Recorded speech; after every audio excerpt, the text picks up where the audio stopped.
তানভীর ভ্রু কুচকালো, কপালে ভাঁজ ফেলে বলল, এই কথা আপনি বলার কে? মেহেদী আঙ্গুল তাক করলো ইভার পানে, দৃঢ় কণ্ঠে বলল, এটা আমার, এর দিকে নজর দিলে চোখ তুলে ফেলবো তোর। তানভীর উঠে দাঁড়ালো, ইভার পানে তাকিয়ে বলল, আপনার বয়ফ্রেন্ড আছে? ইভা জোরপূর্বক হাসলো। কোথা থেকে কি হচ্ছে কিছুই তো তার মাথায় ধরছে না। মেয়েদের হঠাৎ এমন প্রতিক্রিয়ার কারণ খুঁজে পাচ্ছে না মেয়েটা। ইভা আশেপাশে একবার চোখ বুলালো, অতঃপর বলল, না মানে এ আমার। মেহেদী থামিয়ে দিল ইভাকে, তানভীরের পানে তাকিয়ে বলল, বয়ফ্রেন্ড না জামাই লাগি? তোর কোনো সমস্যা? বাক এখান থেকে। ইভা তাজ্জব বনে গেল, ছেলেটা কি বলছে এসব? অবিশ্বাস্য কণ্ঠে সে মেহেদীকে বলল, কিসব বলছেন আপনি? আপনার মাথা খারাপ হয়ে গেছে? মেহেদী তীক্ষ্ণ দৃষ্টিতে তাকালো ইভার পানে, দাঁতে দাঁত চেপে বলল, তোকে আমি পরে দেখছি। তোর সব বিয়ের শখ আজ আমি গুছিয়ে দেব বিলকিসের মা। ইভা জোরে জোরে কয়েকটা নিঃশ্বাস নিয়ে নিজেকে শান্ত করলো, কিঞ্চিত ক্রোধ নিয়ে বলল, দেখুন, আপনি কিন্তু এখন বাড়াবাড়ি করছেন। মেহেদী খুব একটা পাত্তা দিল না ইভার কথায়, ঘাড় ঘুরিয়ে এসে তাকালো তানভীরের পানে। ছেলেটা এখনো দাঁড়িয়ে আছে দেখে মেজাজটা চটে গেল আরো, তেড়ে গিয়ে বলল, তুই এখনও এখানে দাঁড়িয়ে আছিস কেন? যাবি এখান থেকে নাকি ঠ্যাং ভেঙিয়ে বিদায় করতে হবে? তানভীর অপমানিত বোধ করলো ভীষণ। আশেপাশে তাকিয়ে দেখলো রেস্টুরেন্টের সবাই কেমন অদ্ভুত দৃষ্টিতে তাকিয়ে আছে তার পানে। মনে মনে ক্রোধ জন্মালো ছেলেটার। ইভার পানে তাকিয়ে গম্ভীর কণ্ঠে বলল, বয়ফ্রেন্ড আছে আগে বলতে পারতেন, এভাবে ডেকে এনে এতটা অপমান না করলেও হতো। কথাটা বলেই আর দাঁড়ালো না ছেলেটা, লম্বা লম্বা পা ফেলে বেরিয়ে গেল রেস্টুরেন্ট থেকে। ইভা কিছু বলতে চেয়েও পারলো না। সত্যি তো, ছেলেটা আজ তার জন্য এতটা অপমানিত হলো। ইভার সব ক্রোধ গিয়ে পড়লো মেহেদীর উপর। কটমট করে সে বলল, কেন করলেন এমন? মেহেদী উত্তর দিল না ইভার কথার। ধপ করে বসে পড়লো তানভীরের স্থানে। তানভীরের এটো প্লেট থেকেই কিছু খাবার মুখে তুলে দিল, চোখ বন্ধ করে বলল, বাহ, খবরটা তো বেশ। ইভা ফুঁসে উঠলো আর দাঁতে দাঁত চেপে বলল, যা জিজ্ঞেস করছি তার উত্তর দিন আগে। আপনি কেন আমার সাথে এমন করলেন? কেন সকলের সম্মুখে আমাকে ছোট করলেন? মেহেদী শীতল দৃষ্টিতে তাকালো ইভার পানে, ঠান্ডা কণ্ঠে বলল, কেন ওই ছেলেটার সম্মুখে ছোট হয়ে বুকে খুব লেগেছে বুঝি? থামলো মেহেদী, আবার বলল, আমারও এতক্ষণ ওর সাথে তোমাকে দেখে বুকে খুব লাগছিল। ইভা অবাক হলো, অবাক কণ্ঠেই বলল, কেন লাগছিল? মেহেদী হাঁসফাঁস করলো, এলোমেলো দৃষ্টি ফেলে নিজেকে ধাতস্থ করলো। না, এখনই সুযোগ, মনের কথা বলে দিতে হবে। আদর্শের মতো বোকামো করলে চলবে না। চোখ বন্ধ করে জোরে জোরে কয়েকটা নিঃশ্বাস নিল মেহেদী, অতঃপর বলল, ইভা বিস্ময় যেন থ হয়ে গেছে।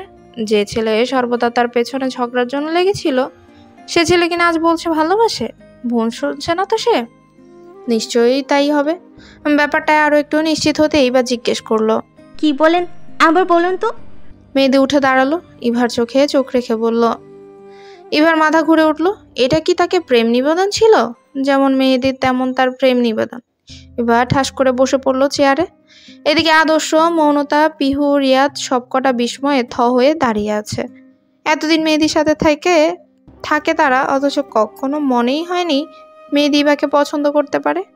কোথাও থেকে কি হয়ে গেল কারো মাথায় ঢুকছে না। রিয়াদ মাথায় হাত দিল, বিস্ময়ে বিড়বিড় করে বলল, গেল রে গেল। এই মেহেদীর জীবন মরণ সব স্বাস্থ্যকর আর অস্বাস্থ্যকরের জাতাকলে পড়ে চ্যাপ্টা হয়ে গেল। ইভার অবস্থা খুব একটা ভালো নয়। নিজের বিস্ময় এখনো কাটিয়ে উঠতে পারেনি বেচারি। মেহেদী আশেপাশে সবার দিকে এক পলক তাকালো, অতঃপর গলা খাকারি দিয়ে ইভাকে বলল, তোমার সারা জীবনের হ্যান্ড স্যানিটাইজার আর টিস্যু কেনার দায়িত্ব নিতে চাই বিলকিসের মা, দিবে তো তুমি? থামলো মেহেদী, আবার বলল, তুমি দিলেও এই দায়িত্ব আমার, না দিলেও এই দায়িত্ব আমার। ইভা বিস্ময় কিং কর্তব্য বিমূঢ়, কি বলবে ভেবে পাচ্ছে না। আদৌ তার সম্মুখে যেটা ঘটছে তা কি সত্যিই নাকি স্বপ্ন দেখছে সে? মেহেদী যে কিনা সর্বদা তাকে জ্বালানোর জন্য প্রস্তুত, আজ সে ভালোবাসার দাবি নিয়ে দাঁড়িয়ে আছে তার সম্মুখে। তারপর কি সব অদ্ভুত কথা বলে প্রেম নিবেদন করলো।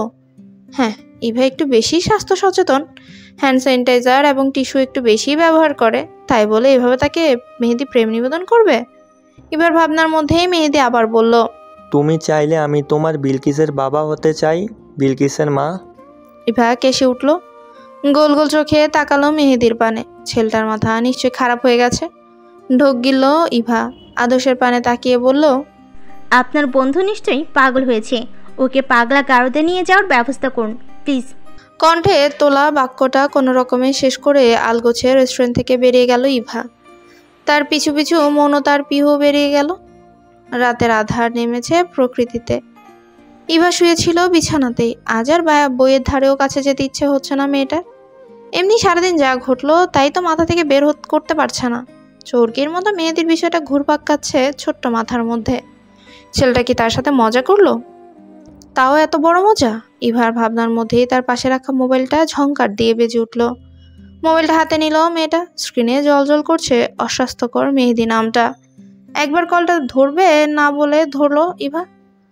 রেস্টুরেন্ট, মেহেদির ঘটনা সবগুলো সম্পর্কে ভালোভাবে জানা উচিত তার। কলটা রিসিভ করে মোবাইলটা কানের কাছে নিল ইভা। নম্র কণ্ঠে বলল, আসসালামু আলাইকুম।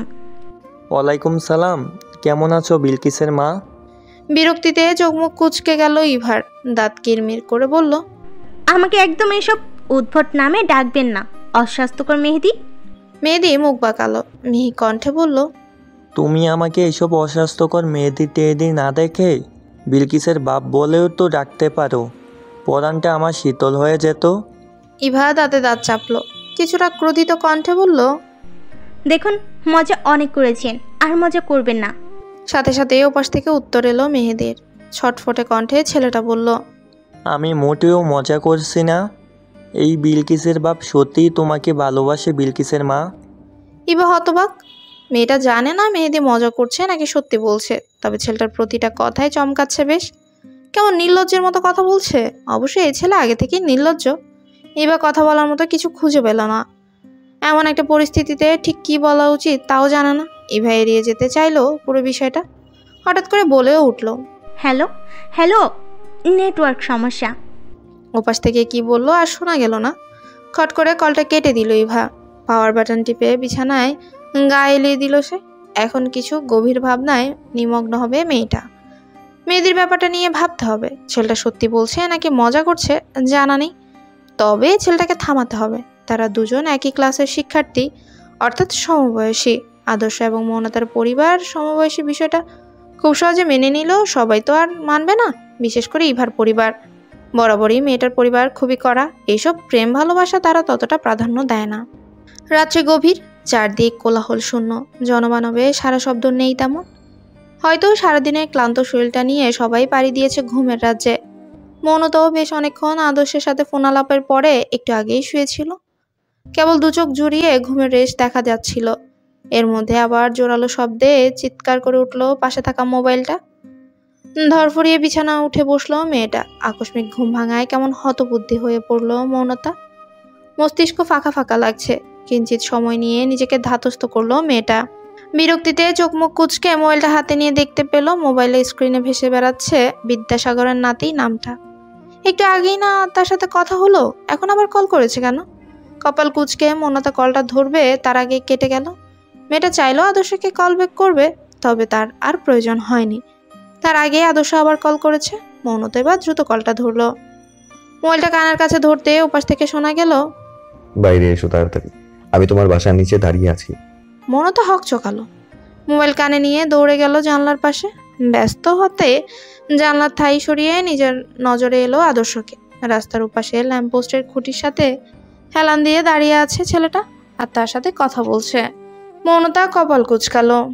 দ্রুত তার সাথে বলল, আপনি আপনি এই সময়ে এখানে কেন? পাগল হয়েছেন নাকি? মৃদু হাসলো আদর্শ। ঠোঁট কামড়ে বলল, হইনি এখনো, তবে হতে যাচ্ছি, তাড়াতাড়ি নিচে এসো। কপট রাগ দেখালো মৌনতা। ফাঁকা ক্রোধ দেখিয়ে বলল, আমি নিচে আসবো না, আপনি বাড়িতে চলে যান। আদর্শ গেল না, উল্টো মৌনতাকে শাসিয়ে বলল, নিচে আসবে নাকি আমি ভেতরে আসবো? মৌনতা জানলা থেকে তাকালো আদর্শের পানে। ফোঁস করে একটা নিঃশ্বাস ছেড়ে বলল, আসছি। কলটা কাটলো মৌনতা। চারদিকে সজাগ দৃষ্টি নিক্ষেপ করলো। কারো উপস্থিতি টান না পেয়ে বাড়ি থেকে বেরিয়ে গেল মেয়েটা। আস্তে ধীরে গেট খুলে বাইরে বেরোলো। দুপা সম্মুখের দিকে এগোতেই আদর্শ দৌড়ে এসে জড়িয়ে ধরলো মৌনতাকে। আদুরে কণ্ঠে বলল, I miss you sweetheart. প্রথমে আদর্শের এভাবে হামলে পড়ে জড়িয়ে ধরা মনতায় কিছুটা হকচকিয়ে উঠলেও পরবর্তীতে নিজেকে সামলে নিয়েছে। ছেলেটার টুকটাক কেমন পাগলামোতে এখন অভ্যস্ত মনতা। অবশ্য শুধু অভ্যস্ত বললে ভুল হবে, আদর্শের এই পাগলামোগুলোই তার মনে প্রশান্তির আনার কারণ। তবুও নিজের দুর্বলতা প্রকাশ করতে চাইল না সে। কিছুটা থমথমে কণ্ঠে বলল, প্রায় সারাদিনই তো একসাথে ছিলাম আমরা। আদর্শ মনতাকে ছেড়ে দাঁড়ালো। মেয়েটার মুখপানে তাকিয়ে বলল, কোথায় একসাথে ছিলাম? প্রথমে তোমার বান্ধবীর জন্য আশা পাত্রকে দেখতে গেলাম, আর তারপর কলেজে। ইভার পাত্রকে দেখতেও একসাথে গিয়েছিলাম, আর কলেজেও একসাথেই ক্লাস করেছি। আদর্শ ঠোঁট উল্টালো, বাচ্চাদের মতো মুখ করে বলল, আমরা একা ছিলাম না, সবার সাথে ছিলাম। আর তাছাড়া তুমি 1 সেকেন্ডের জন্য আমার চোখের আড়াল হলে আমি তোমাকে মিস করি, তুমি জানো না? মনতা তাকিয়েছিল আদর্শের পানেই। ছেলেটার কথা বলার ভঙ্গিমা দেখে হেসে উঠল খিলখিল করে। আদর্শ বুকে হাত রাখলো, পড়ে যাওয়ার ভঙ্গিমা করে বলল, হায়, হালকা করে মরে গেলাম। মনতা হাসি থামালো, গোল গোল চোখে তাকালো আদর্শের পানে। এই সে আদর্শবান পুরুষ আদর্শ, যে আজ তার সাথে ফ্লার্ট করছে। মনতা আশেপাশে তাকালো, চারদিকে আধার ছেয়ে গেছে।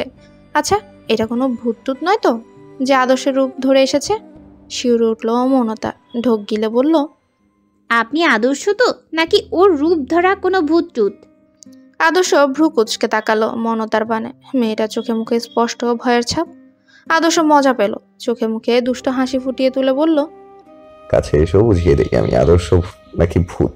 মনতার ভয় চলে গেল, মুখ বাঁকিয়ে বলল, থাকার কাছে আসতে হবে না। আপনি যে কোনো ভূতটুত না তা আমি বুঝেছি, কারণ ভূতেদেরও একটু লাজ লজ্জা আছে। আপনার মতো বেশরম ন্যায় কথা বলে না। বইয়ের সামনে একটু আধটু বেশরম হতে হয়, নয়তো ভবিষ্যৎ প্রজন্ম আসবে কিভাবে? কান দুটো ঝাঁঝা করে উঠল মনতার। কি সব বলছে ছেলেটা? এর কি একটু লজ্জা শরমের বালাই নেই? এলোমেলো দৃষ্টি ফেলে মনতা বলে, আমাদের এখনো বিয়ে হয়নি। আদর্শ হাসল, একটু এগিয়ে হালকাভাবে জড়িয়ে ধরলো মৌনতাকে। মেয়েটার কাঁধে থুতনি ঠেকিয়ে বলল, এই শুক্রবার হয়ে যাবে, আর তারপর তুমি শুধু আমার, একদম আমার নামের সাথে লিখে নেব তোমাকে। বিয়ে? আদর্শের সাথে বিয়ে হবে মৌনতার? অবশেষে সে তার ভালোবাসার মানুষটাকে নিজের করে পাবে। ভাবতেই উষ্ঠে হাসি ফুটলো মেয়েটার। নিজেও দুহাত বাড়িয়ে নিজের সাথে আগলে নিল আদর্শকে। পরম প্রশান্তিতে মাথা রাখলো ছেলেটার কাঁধে। রাতের আধারের সমাপ্তি ঘটেছে, উজ্জ্বল এক প্রভাতের দেখা মিলেছে। শহরবাসী ব্যস্ত হয়েছে নিজেদের কর্মে ফিরতে। মেহেদি হাতে একটা প্যাকেট নিয়ে দাঁড়িয়ে রয়েছে গেটের সম্মুখে, অপেক্ষায় ইভা আসার। ছেলেটা এদিক ওদিক পায়চারি করতে করতে দেখলো ইভা গাড়ি থেকে নামছে। উষ্ঠে হাসি ফুটিয়ে উঠলো মেহেদির। হাতের প্যাকেটটা নিয়ে সে এগিয়ে গেল ইভার পানে। কিঞ্চিত সময়ের ব্যবধানে দুজন মুখোমুখি হলো। মেহেদি হাতের প্যাকেটটা বাড়িয়ে দিল ইভার পানে, লাজুক ভঙ্গিতে বলল, এইটা তোমার? ইভা ধরল না প্যাকেটটা, বরং অবাক কণ্ঠে বলল, কি আছে এটাতে? মেহেদি ইভার হাত টেনে ধরিয়ে দিল প্যাকেটটা, লাজুক স্বরে বলল, পরে দেখে নিও। কথাটা বলেই ব্যস্ত পায়ে ইভার সম্মুখ থেকে প্রস্থান করলো মেহেদি। দ্রুত ঢুকে গেল কলেজের মধ্যে। ইভাও দেরি করলো না বেশি, ক্লাসে গিয়ে প্যাকেটটা খোলার সিদ্ধান্ত নিল। এর মধ্যে কি আছে দেখার জন্য ভেতরে ভেতরে ভীষণ কৌতূহল হচ্ছে তার। খানিক সময় পরে ইভা ক্লাসে পৌঁছালো। বেঞ্চে কাঁধ ব্যাগটা রেখে হাতের প্যাকেটটা খুলতে উদ্যত হলো। যতটা আগ্রহ নিয়ে প্যাকেটটা সে খুললো, ঠিক ততটাই বিস্মিত হলো প্যাকেটের ভেতরে থাকা জিনিসপত্র দেখে। প্যাকেটের ভেতরে বেশ বড়সড় এক বোতল হ্যান্ড স্যানিটাইজার আর 2 বক্স টিস্যু, সাথে আবার একখানা ভাঁজ করা চিরকুটও আছে। ইভা ভ্রুকুচকে চিরকুটটা হাতে নিল। চিরকুটটা ভাঁজ খুলে দেখলো, তোমার অস্বাস্থ্যকর মেয়েদের তরফ থেকে তোমার জন্য কিছু স্বাস্থ্যকর উপহার বিলকিসের মা। ইভার চোখ বড় বড় হলো, পেছনে ঘুরে তাকালো সে মেহেদির পানে। সেটা বেঞ্চে বসে মিটিমিটি হাসছে। ইভা বিব্রত হলো, তার এখন কি বলা উচিত ভেবে পেল না। এমন পরিস্থিতিতে প্রথম মেয়েটা। আচ্ছা, সে কি এখন সরাসরিভাবে মেহেদিকে ফিরিয়ে দেবে? কিন্তু এই ফিরিয়ে দিতেও তো কোথাও একটা বাধা পাচ্ছে ইভা। এই বাধাটা ঠিক কোথা থেকে আসছে জানা নেই, কিন্তু কেন যেন মেহেদিকে ফিরিয়ে দিতে মন সায় দিচ্ছে না। বড্ড হাঁসফাঁস লাগছে, অস্থির অস্থির লাগছে ক্রমশ। ইভা ধপ করে বসে পড়লো বেঞ্চে। এখন তার কি করা উচিত, কেন উচিত, কিছুই ভাবতে পারছে না সে। চোখের পলকে কেটে গেল 2 দিন। সময়ের চলমান গতিতে সম্মুখে উপস্থিত শুক্রবার। আজ আদর্শ এবং মৌনতার আজ আদর্শ আর মৌনতার আগ। এই কদিনে ইভা বেশ এড়িয়ে চলেছে মেহেদিকে। ছেলেটা অনেকবার কথা বলতে চাইলেও ইভা সেই সুযোগ দেয়নি। তবে আজ কোথায় পালাবে মেয়েটা?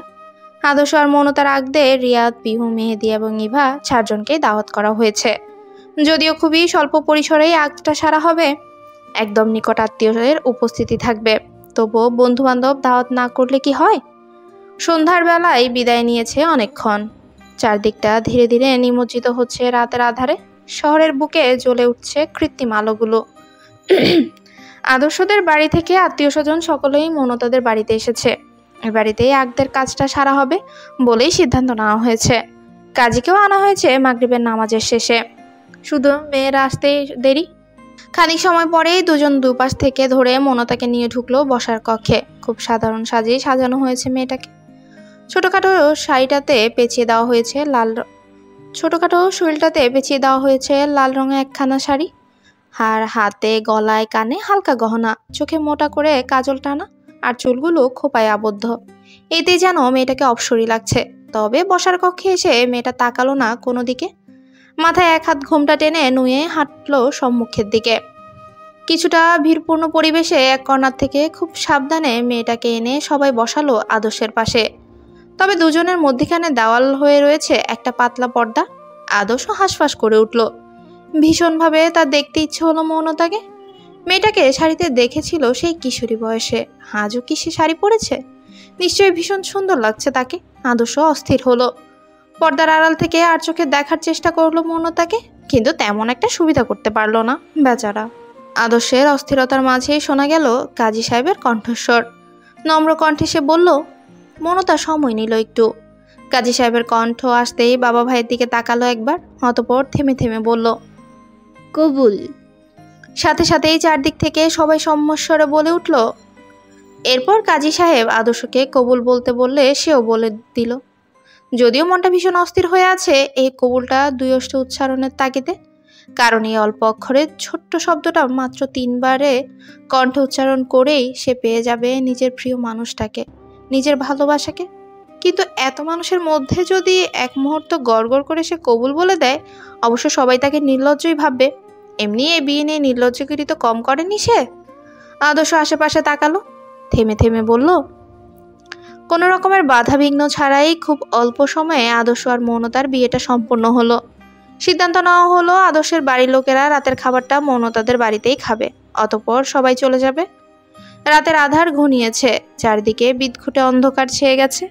পিহু ইতিমধ্যে বাড়িতে চলে গেলেও ইভা যায়নি। ড্রাইভার আছে, সে তাকে নিয়ে যাবে, তাই খুব একটা চিন্তা নেই।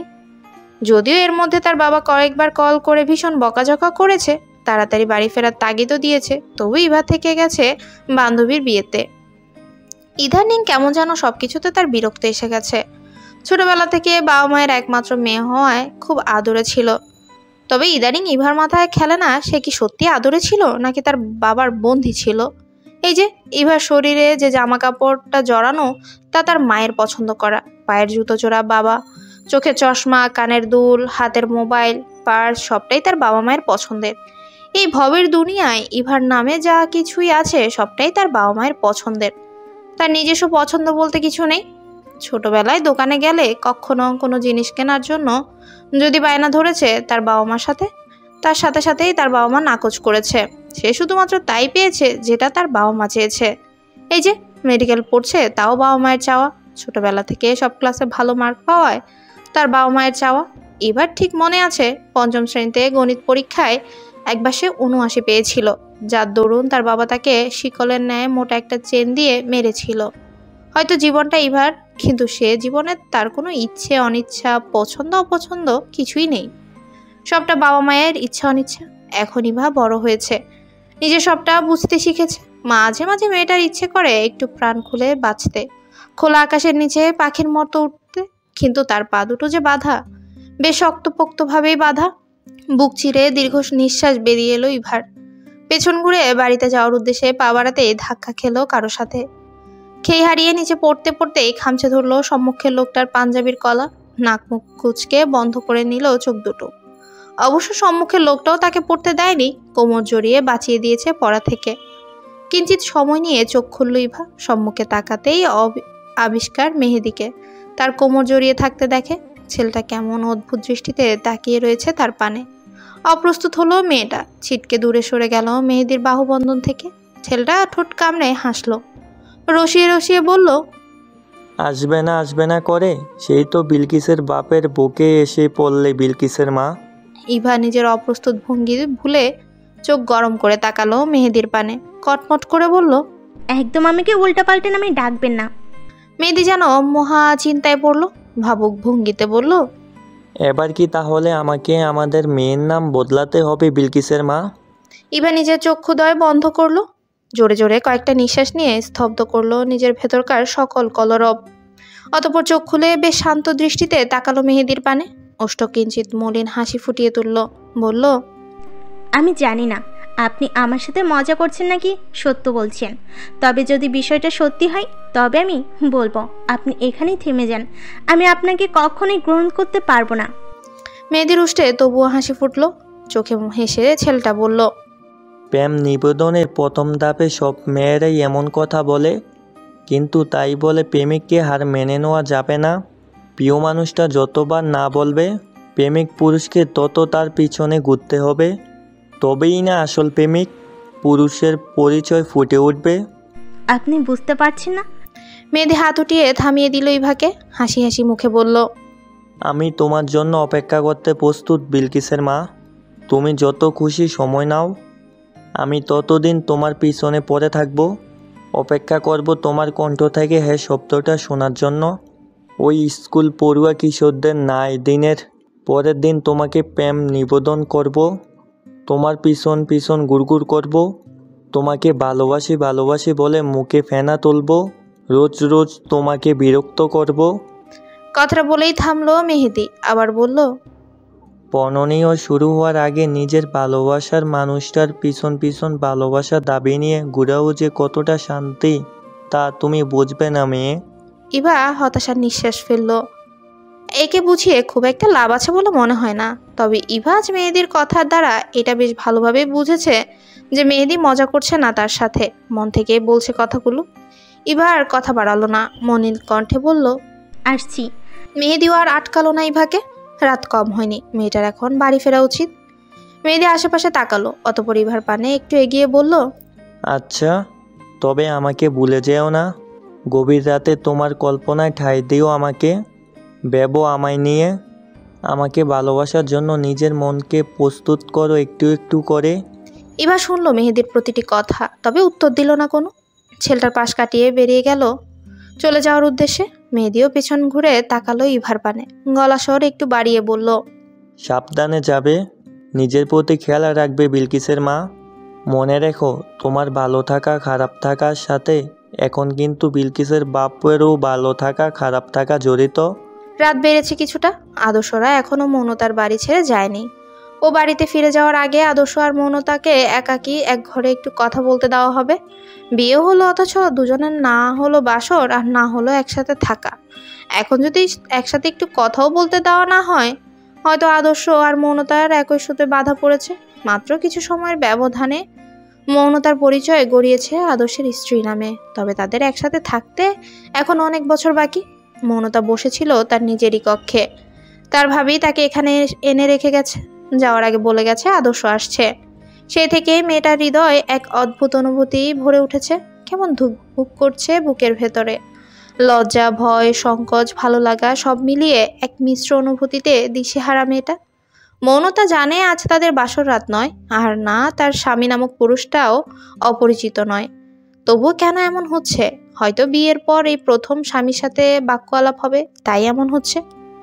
মৌনতার ভাবনার মধ্যেই আদর্শ কক্ষের দরজা খুলে ঢুকলো ভেতরে। কেঁপে উঠল মৌনতা, আরও অস্থিরতায় ভরে গেল তার চিত্ত। তবে মনে পড়লো ভাবির বলে যাওয়া শেষ কথাগুলো। আদর্শ আসলে তাকে সালাম করো, যতই বাসর রাত না হোক। বিয়ের পরে প্রথম সাক্ষাৎ তোমাদের, একই ক্লাসে পড়ো বলে আবার ভুলে বসো না সবটা। ভাবির বলা কথাগুলো মস্তিষ্কে হানা দিতেই নড়ে চড়ে উঠল মৌনতা। আস্তে ধীরে উঠে দাঁড়ালো সে, একটু এগিয়ে গেল আদর্শের পানে, নম্র কণ্ঠে বলল, আসসালামু আলাইকুম। হাসলো আদর্শ, দরজাটা ফের আটকাতে আটকাতে বলল, ওয়ালাইকুম আসসালাম। কথাটা বলেই পেছনের দিকে ঘুরতেই থ বনে গেলাম যেন। শাড়িতে কোনো মেয়েকে এত সুন্দর লাগতে পারে জানা ছিল না আদর্শের। অবশ্য মনতাকে সর্বদাই সুন্দর লাগে আদর্শের নিকট, তবে আজ যেন মেয়েটাকে একটু বেশি সুন্দর লাগছে। নিজেকে নিয়ন্ত্রণ করতে পারলো না ছেলেটা। হুট করেই শক্ত করে জড়িয়ে ধরলো মৌনতাকে। হকচকালো মৌনতা, শিউরে উঠল তার বদনখানি। তবে সে কিছু বলার আগেই আদর্শ বলল, তোমাকে এত সুন্দর হতে কে বলেছে বলো তো? মৌনতা লজ্জা পেল, মুখ লুকালো আদর্শের বক্ষে, ধীর কণ্ঠে বলল, আপনি আমার থেকে বেশি সুন্দর। আদর্শ ভ্রু কুচকালো, মাথা নিচু করে মৌনতার পানে তাকিয়ে প্রশ্ন করলো, কে বলেছে? আমি। আদর্শ ওষ্ঠ বাঁকিয়ে হাসলো, মৌনতাকে নিজের সাথে আরেকটু জড়িয়ে নিয়ে বলল, তুমি বললে বলে মেনে নিলাম, অন্য কেউ হলে মেনে নিতাম না। মৌনতা হাসলো আদর্শের সাথে, তবে বলল না কিছুই। আদর্শ তার হাতের বাঁধন ঢিলে করলো, মৌনতার মুখপানে তাকিয়ে বলল, এখন তো আমাদের বিয়ে হয়ে গেছে, আর কতদিন আপনি আপনি করে ডাকবেন হয়? যতদিন আপনি আমাকে ভালোবাসার কথা না বলবেন ততদিন। আচ্ছা, ততদিন না হয় আপনি আপনি করেই বলো, তবে তারপর আমি একটা দিনও তুমি ছাড়া বরদাস্ত করবো না বলে দিলাম। মৌনতা মৃদু হাসলো, মাথা নাড়িয়ে সায় জানালো আদর্শের কথায়। ছেলেটা নিজের বন্ধন থেকে ছাড়লো মৌনতাকে। হাত বাড়িয়ে মেয়েটা দুগাল নিজের দু হাতের ভাঁজে নিয়ে বলল, অবশেষে তুমি আমার হলে। আমার প্রথম অনুভূতি তার সার্থকতা পেল। মৌনতা চোখ তুলে তাকালো আদর্শের পানে, ওষ্ঠ বাঁকিয়ে বলল, নিজে তো সবটা পেয়ে গেলেন, অথচ আমাকে আমার সবচেয়ে প্রতীক্ষিত বিষয়টাই দিলেন না। আদর্শ কপালে ভাঁজ ফেলে শুধালো, কি দেইনি? এই যে এখনো অবধি ভালোবাসার কথাটাই বলেননি। কিন্তু আমি তো এর থেকেও বেশি কিছু দিতে চাইছি তোমাকে। কি? আদর্শের দৃষ্টি নেশালো, সেই দৃষ্টিতে চোখ রাঙার সাহস হলো না মৌনতার। মাথা নুয়ে ছেলেটার হাত থেকে ছোটার জন্য হাঁসফাঁস করলো, তবে তাকে ছাড়লো না আদর্শ। কিঞ্চিত সময় নিয়ে সে তাকিয়ে রইল মৌনতার তিত্তিরে কম্পিত ওষ্ঠের পানে। অতঃপর হুট করে নিজের শুষ্ক ওষ্ঠ জোড়া মিলিয়ে দিল মেয়েটার নরম কোমল ওষ্ঠের ভাঁজে। মৌনতা প্রথমে হকচকিয়ে উঠল, পরক্ষণেই সামলে নিল নিজেকে। লাজে দুগালে রক্তিম আভা ছড়িয়ে পড়ল মেয়েটার। আদর্শ নিজের বন্ধন আরো গাঢ় করলো, হাত বাড়িয়ে নিজের আরো নিকটে টেনে নিল মৌনতাকে। গত বছরের কত অপেক্ষার পর সে পেয়েছে তার কাঙ্ক্ষিত রমণীকে। লাগামহীনভাবে আদর্শ শুষে নিতে শুরু করলো মৌনতার ওষ্ঠের অমৃত সুধা। ঠিক তখনই দরজায় টোকা পড়লো, কেউ একজন আদর্শকে ডেকে বলল। আদর্শ বিরক্ত হলো বেশ, কপালে বিরক্তির রেখা ফুটে উঠল স্পষ্ট। তবুও সে ছাড়লো না মৌনতাকে। নিজের কাজ চতুর্থ করতে আরো তৎপর হলো। নিজ ওষ্ঠের প্রবল ঘর্ষণে রীতিমতো নাজেহাল করে তুলল মৌনতাকে। মেয়েটা হাত তুলে ঠেলে নিজের থেকে সরিয়ে দিতে চাইলো আদর্শকে। ছেলেটা তবুও পিছু হটলো না। মৌনতার চুলের মুঠি খামচে ধরে আরো কাছে টেনে নিল। বেশ কিছুটা সময় অতিবাহিত হলে নিজের তৃষ্ণা মিটিয়ে তবেই ছাড়লো আদর্শ মেয়েটাকে। মৌনতা ওষ্ঠ খুলে কিছু বলবে, তার আগেই আবারও আদর্শ আলতো করে স্বল্প সময় নিয়ে চুমু খেলো মেয়েটার ওষ্ঠে। অতঃপর মৃদু হেসে বলল, আজকের মতো আসছি প্রিয়তমা, নিজের যত্ন নিও। কথাটা বলেই দুপা পিছিয়ে এলো আদর্শ। পিছন ঘুরে ধীর পায়ে উদ্যত হলো কক্ষ থেকে বেরিয়ে যেতে। মৌনতা পিছু ডাকলো, নমনীয় কণ্ঠে বলল, সাবধানে যাবেন।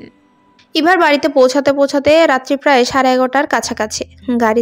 গাড়ি থেকে নেমে ইভা তাকালো আশেপাশে। ইতিমধ্যে বাড়ির কৃত্রিম আলোগুলো সব নিভে গেছে, শুধুমাত্র বাড়ির মূল ফটকে একটা আলো দেখা যাচ্ছে। ইভা দীর্ঘশ্বাস ফেললো, পা চালিয়ে ঢুকলো ভেতরে। বাড়ির মূল দরজার থেকে ঢুকতেই অন্ধকারের মধ্যে ডাক পড়লো তার নাম ধরে, ইভা দাঁড়াও। ইভা দাঁড়ালো, পাশ ফিরে আবিষ্কার করলো তার পিতা আনিসুল হককে। চোখে মুখে পৌর লোকটার একরাশ গম্ভীরতা। আনিসুল হক এসে দাঁড়ালো ইভার মুখোমুখি, গভীর কণ্ঠে বলল, তোমাকে রাত 8টার মধ্যে বাড়ি ফিরতে বলছিলাম আমি, এখন 11:30 বাজে। ইভা আশেপাশে তাকালো, আমতা আমতা করে জবাব দিল, বান্ধবীর বিয়ে ছিল আপু, খাওয়া দাওয়া শেষ করতে করতে 10টা বেজেছে, আর বাড়ির ড্রাইভার চাচা তো ছিলই, সমস্যা কি আছে? ইভার কথা শেষ হতে না হতেই মেয়েটার গালে সপাটে একটা চড় পড়লো। চোখে ঝুলানো চশমাটা ছিটকে পড়লো কাছে পিঠে কোথাও। আনিসুল হক হুঙ্কার ছেড়ে বলল, ড্রাইভার ছিল না কে ছিল আমি জানতে চাইছি? আমি তোমাকে 8টার মধ্যে বাড়ি ফিরতে বলছি, ফেরোনি কেন তুমি? ইভা গালে হাত দিয়ে ফুপিয়ে উঠল, তবে বাবার মুখের উপর বলল না কিছুই। আনিসুল হক আবারও হুঙ্কার ছাড়লো, ধমকে বলল, আজ একদিন এমন করছো বলে ছেড়ে দিলাম তোমাকে, ভবিষ্যতে কখনো যেন আমার অবাধ্য হতে দেখি না। যাও রুমে যাও। ইভা জবাব দিল না কোনো। নিচু হয়ে বসে চারপাশ হাতড়ে খুঁজতে শুরু করলো নিজের চশমাটা। এই অর্ধ অন্ধ জীবনে এই চশমাটাই একমাত্র ভরসা। ইভা চশমা ছাড়া চারপাশের জিনিসগুলো খুব একটা পরিষ্কারভাবে দেখতে সক্ষম নয়। আনিসুল হক দেখলেন মেয়ের দুর্বলতা, তবুও তার মায়া হলো না একটুও। এই মুহূর্তে সে যে মেয়ের উপর ক্রোধে দিশেহারা। লোকটা পাষাণের মতো ধূপধাপ পা ফেলে প্রস্থান করলো ওই স্থান ছেড়ে। একটা বারের জন্য চশমাটা তুলে দেওয়ার চেষ্টা করলো না মেয়েকে। ইভা পরিষ্কারভাবে দেখতে না পেলেও আবছায় অনুধাবন করলো তার বাবা চলে গেছে। বাবা যেতেই সে ফুপিয়ে উঠলো আরো। হাত বাড়িয়ে এদিক ওদিক দিশেহারা হয়ে খুঁজলো চশমাটা। খানিক সময় অতিবাহিত হতে চশমাটা পেয়েও গেল। এতক্ষণে একটু স্বস্তির নিঃশ্বাস ফেলে দ্রুত চশমাটা তুলে নিল হাতে। দু চোখে চশমা পরে উঠে দাঁড়ালো। এদিক ওদিক আর না তাকিয়ে আলগোছে প্রবেশ করলো নিজ কক্ষে। কাঁধে ঝুলানো পাশ ব্যাগটা ছুঁড়ে মারলো বিছানায়। অতঃপর নিজে শুয়ে পড়লো ইট ক্রঙ্কিটে গড়া মেঝেতে। কর্ণে পৌঁছালো তার মোবাইলের শব্দ। হয়তো কেউ কল করেছে। তবে উঠে ধরতে ইচ্ছে করলো না ইভার। পৃথিবীর সকল ইচ্ছে যেন নিঃশেষ এই ক্ষণে। ছাদের পানে দৃষ্টি নিক্ষেপ করে তাচ্ছিল্যে হাসি হাসলো মেয়েটা। আহা, জীবন কতটা শান্তির! সত্যিই কি শান্তির, নাকি সুখ নামক অসুখে জর্জরিত সকলে? ওই যে একটা গান আছে না, কেউ কোথাও ভালো নেই। সত্যি কেউ কোথাও ভালো নেই। আমরা বাহ্যিক দৃষ্টিতে মানুষকে যতই ভালো দেখি না কেন, ভেতরে ভেতরে কেউই ভালো নেই পুরোপুরি। ভবের দুনিয়ায় কোনো না কোনো কারণে আমরা সবাই অসুখী। রাতের আধারের সমাপ্তি ঘটিয়ে সকাল হয়েছে। ইতিমধ্যে ছেলেমেয়েরা কলেজে চলে এসেছে। রিয়া দাঁড়িয়ে আছে পিউর বাসার একটু এপাশে। একটু নির্জন স্থান দেখে মনে মনে ছেলেরা আজ প্রতিজ্ঞা করে এসেছে, আজ নিজের মনের কথা সে মেয়েটাকে বললেই ছাড়বে। তারা একসাথে 3 বন্ধু। সেখানে আদর্শ প্রেম করলো, বিয়েও করে ফেললো। মেয়ে দিয়েও তার মনের কথা প্রকাশ করে ঘুরঘুর করছে একটা মেয়ের পিছু পিছু। তাহলে সে কেন বাদ যাবে? আজ পিউকে নিজের মনের কথা বলেই ছাড়বে, তাতে যাই হয়ে যাক না কেন। রিয়াদের ভাবনার মধ্যেই সেখানে এসে উপস্থিত হলো পিউ। রিয়াদকে দাঁড়িয়ে থাকতে দেখে হাসি ফুটলো মেয়েটার ওষ্ঠে। রিয়াদের পানে এগিয়ে এসে বলল, আরে আপনি এখানে? রিয়াদ চোখ তুলে তাকালো পিহুর পানে। পরক্ষণে আবার সে দৃষ্টি নামিয়ে ফেলল। জোরপূর্বক ওষ্ঠে হাসি ফুটিয়ে বলল, ওই আর কি? ওহ আচ্ছা, কোনো কাজে এসেছিলেন নাকি? রিয়াদ একবার ভাবলো এখনই মেয়েটাকে তার মনের কথা জানিয়ে দেওয়া উচিত, কিন্তু সাহস কুলাচ্ছে না। পাছে মেয়েটা কি না কি বলে। এখন তো তাও তার সাথে কথা বলে, পরে এ কথা জানার পর যদি কথাই বলা বন্ধ করে দেয় তখন কি হবে? রিয়াদ এই মুহূর্তে এসেও চেপে যেতে চাইলো নিজের মনের কথাটা। আমতা আমতা করে জবাব দিল, এমনি এসেছিলাম। ওহ তাহলে কলেজে চলুন, এখন ক্লাস শুরু হয়ে যাবে যে। রিয়াদ নিজের মনকে আবারও বুঝালো, আজ যেহেতু বলতে এসেছে সুতরাং আজই বলে দেওয়া উচিত, তারপর যা হওয়ার হবে। জোরে জোরে কয়েকটা নিঃশ্বাস নিয়ে নিজের ভেতরে সাহস সঞ্চয় করলো ছেলেটা। অতঃপর বলল, তোমার সাথে কিছু কথা বলার আছে আমার। বলুন। পিউ বলুন বললেও চুপ রইল রিয়াদ। কিভাবে কি বলবে বুঝে উঠতে পারছে না ছেলেটা। নিজেকে কেমন ভীতু ভীতু লাগছে। বেশ কিছুক্ষণ সময় অতিবাহিত হতেও রিয়াদকে যখন কিছুই বলতে দেখলো না, তখন পিউ ভ্রু কুঁচকালো। হাত ঘড়ির দিকে একবার তাকিয়ে বলল, আচ্ছা আপনার যা বলার পরে বলবেন, এখন কলেজে যেতে হবে, ক্লাস শুরু হয়ে যাবে একটু পরেই। কথাটা বলেই পিহু পা বাড়ালো সম্মুখের দিকে। না, আর দেরি করা যাবে না। তাদের হৃদয়ে ঢোল পিটিয়ে জানান দিচ্ছে। তাড়াতাড়ি বল গদ্ধব, মেয়েটা তো চলে যাচ্ছে।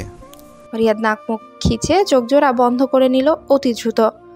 জোরে জোরে কয়েকটা নিঃশ্বাস নিয়ে ছটফটে কণ্ঠে বলল, আমি তোমাকে ভালোবাসি পিউ। পিউ থমকে দাঁড়ালো। পেছন ঘুরে অবিশ্বাস্য দৃষ্টিতে তাকালো রিয়াদের পানে। সে কি ভুল শুনেছে? সত্যি কি রিয়াদ ভালোবাসে তাকে? থরথর করে কেঁপে উঠল যেন পিহুর ছোট্ট শরীরখানা। আবেগে আপ্লুত হয়ে পড়ল হৃদয়খানা। সেও তো ভালোবাসে রিয়াদকে। সেই কবে এই পুরুষকে হৃদয়ের কোণে ঠাঁই দিয়েছে, কিন্তু এই পুরুষও যে তাকে ভালোবাসে ভাবনাই ছিল না পিহুর। ভেবেছিল সারা জীবন একতরফাই ভালোবাসার দায় বয়ে বেড়াতে হবে, কষ্ট পেতে হবে। অথচ সৃষ্টিকর্তা তার সহায় হলো। তার ভালোবাসার মানুষটার হৃদয়েও ভালোবাসার সঞ্চার ঘটল তার নামে। অপ্রত্যাশিত সুখকর কিছু শুনে স্তব্ধ হলো পিহু। কিছু বলতে চেয়েও পারছে না। দু চোখ জুড়ে আবির্ভাব ঘটল সুখের অশ্রুর।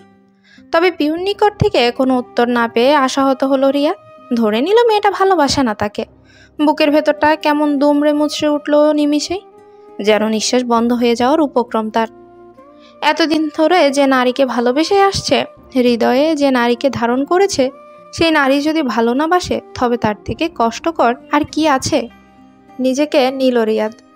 এই মুহূর্তে ভেঙে পড়তে চাইল না সে। মলিন কণ্ঠে পিহুকে বলল, ভালোবাসার ওপরে কারো জোর নেই, জোর করে কখনো ভালোবাসা হয় না। কথাটা বলেই একটা দীর্ঘশ্বাস ফেলল রিয়াদ। পেছন ঘুরে চলে যেতে উদ্যত হতেই পিছু ডাকলো পিহু। ভেজা কণ্ঠে বলল, আমার উত্তরটা শুনবেন না? রিয়াদ মলিন হাসলো, অসহায় কণ্ঠে বলল, ওই তো ফিরিয়ে দেবে। আর বলতে পারল না রিয়াদ। মাঝপথে তাকে থামিয়ে দেয়। পিহু হুট করে বলে ওঠে, আমিও আপনাকে ভালোবাসি রিয়াদ। রিয়াদ চমকালো। এক মুহূর্তের জন্য থমকে গেল যেন। উৎফুল্ল হলো তার হৃদয়। পিহু তাকে ভালোবাসে? সে কি ভুল শুনল নাকি?